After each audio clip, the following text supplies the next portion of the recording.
দাদা থাক, আমরা যাই।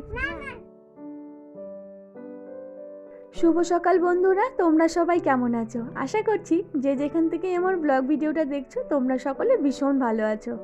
সকলে ভালো থেকো, সকলকে ভালো রেখো। আবারও নতুন একটা ব্লগ ভিডিও নিয়ে তোমাদের মাঝে চলে আসলাম। আজ আমার সঙ্গে আমার মেয়েটা উঠে পড়েছে, তাই মামাম সোনাকে এখানে গাড়িটা দিয়ে আমি উঠোনটা ঝাড়ু দিয়ে নিলাম। ডালিয়া ফুলটি দেখতে পাচ্ছ কত বড় পাপড়ি, কিন্তু আমি এদিকে বাসি নাইটি চেঞ্জ করে রান্নাঘরে চলে আসলাম। রাতে সব সময় এই চাবিটা অফ করে রাখা হয়। তোমাদের দাদাভাই বলে যখনই রান্না করো না কেন এখান থেকে না অফ করে একদম গোড়ার থেকে অফ করবে। গোড়ার থেকে অফ করলে কি হয় বলো তো? তাহলে ওই গ্যাসের পাইপে আর কোনো রকম গ্যাস থাকে না কিন্তু, আর এমনি ডাইরেক্ট ওভেন থেকে বন্ধ করলে পাইপে গ্যাস বলে রয়েই যায়। সেই কারণে সবসময় ও আমাকে বলবে সবসময় ওই সিলিন্ডারের ওখান থেকে চাবিটাকে অফ করবে। ছেলে উঠে পড়লো, আজ আর আমাকে ডাকতে হলো না, সাইকেল চালাবে যে সে কারণে। ওই সন্ধ্যার দিকে তো সাইকেল ঠিক করে আনলাম, তোমাদের তো দেখালাম। রাতে তখন তো আর রাত্রি হয়ে গেল, আর চালাতে পারিনি। এদিকে আজ তো ওই তো দাদা উঠে গেছে, বুনু উঠবে না, সেটা কখনো হয়? বুনুকেও ডেকে উঠিয়ে দিল। আর এদিকে তো আমি এটা তোমাদের কালকে দেখাতেই ভুলে গেছি, এগুলো এই যে জাইম্বু পাঠিয়েছে, দেখতে পাচ্ছ কত সবজি পাঠিয়েছে তোমাদের দাদাভাইয়ের কাছে। সব ধরনের সবজি আছে এখানে, ক্যাপসিকাম, কুয়াশ থেকে শুরু করে লঙ্কা, মটরশুঁটি, পটল, সাজনা, শসা, করলা, বিনস ও নানান রকমের সবজি পাঠিয়েছে। 2 সপ্তাহ আমার আর সবজি বাজার না করলেও হবে। এদিকে আমি ভাবলাম সবজি তো অনেক কিছু আছে, সব সবজি মিলিয়ে একটা নিরামিষ একটা সবজি করা যাক। তোমাদের দাদাভাই আজ 8:30টার মধ্যে বেরিয়ে যাবে, বললো 8:30টার আগে কিন্তু আমি বেরিয়ে যাব, তো তুমি তাড়াহুড়ো করে অল্প করলা ভেজে তোমাদের দাদাভাইকে দিয়ে দেবো। আর এদিকে তোমাদের দাদাভাই বেরিয়ে গেছে, তারপরে আমি ছেলের টিফিনটা বানালাম সবার লাস্টে। আর দেখো ছেলেকে গাড়ি এখানে মোড়ের মাথায় আজ আসলো, ওঠাতে চলে আসলাম। ওখানে বসবো? আমাদের নিয়ে যাবে না তো?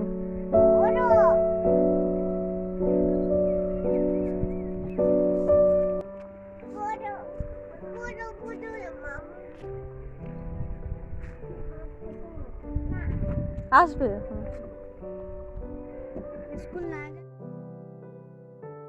ছেলেকে গাড়িতে উঠিয়ে দিয়ে এসে আমার কিছু কাজ ছিল সেগুলো কমপ্লিট করে খাবারটা খেয়ে নিলাম।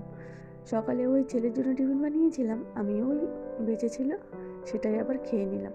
খেয়ে এই যে এগুলো বাকি ছিল এই কাজগুলো আবার করে নিচ্ছি।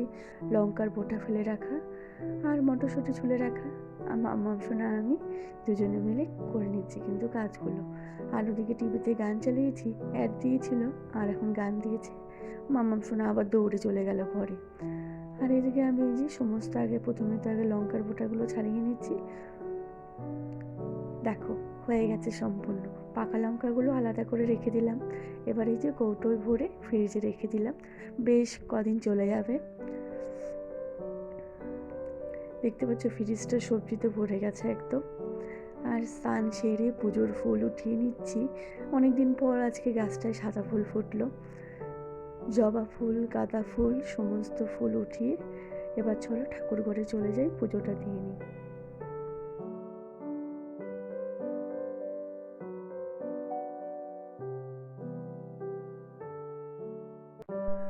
মাম্মাম সোনাকে ঘুম পাড়িয়ে দিলাম।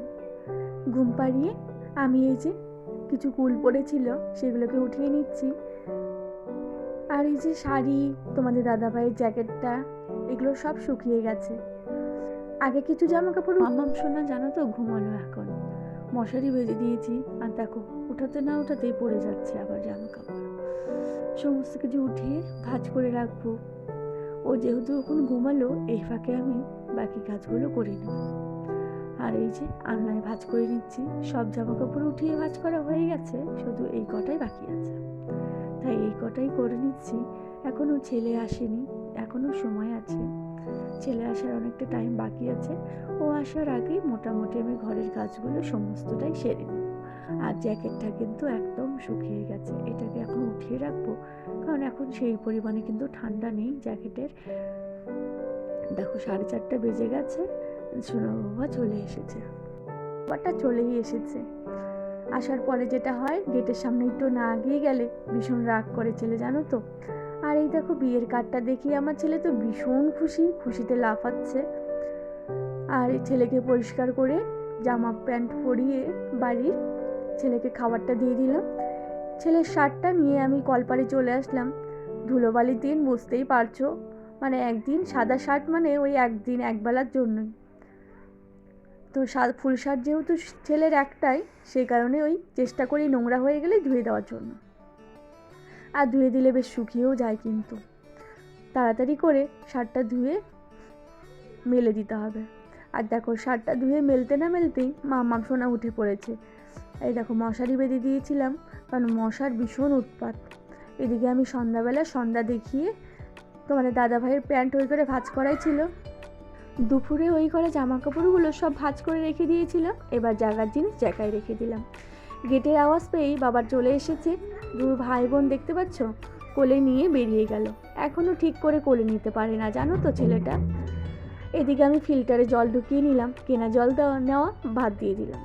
আর কেনা জল খাবো না, এই কটা মাস আবার আমরা ফিল্টার করে কুয়োর জলটাই খাবো। তো এখন দুদিন আগে খেয়ে দেখলাম, যখন কেনা জল নিচ্ছিলাম, যে খাওয়া যাচ্ছে কি না। তো দেখলাম না, সব ঠিকঠাকই আছে। তাই জল আনা দাদাটাকে বললাম, এই কটা মাস আবার বন্ধ থাক, তুমি আবার বর্ষার থেকে আমাদের জল দিও।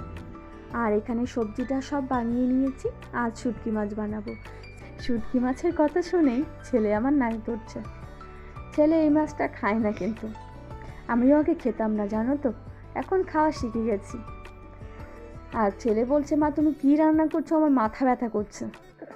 এই দেখো দুই ভাই বোন রান্নাঘর ঘর এরকমই করছে। ভালো করে শুটকি মাছটা গরম জলে ভিজিয়ে ওই মুড়োটা ফেলে দিয়ে ভালো করে ধুয়ে নিলাম। তারপরে ওই যে সবজিটা যেটা বানিয়ে রেখেছিলাম, পেঁয়াজ জিরা ফোড়নে দিয়ে পেঁয়াজটাকে ভাজা করে যে মশলাটা রেডি করেছিলাম সেটাই দিয়ে দিলাম। আর এদিকে মাম্মাম সোনাকে তোমাদের দাদাভাই সামলাচ্ছে, আর আমি রান্নাঘর আর ঘর করছি, কারণ ছেলেকে পড়তে বসিয়েছি।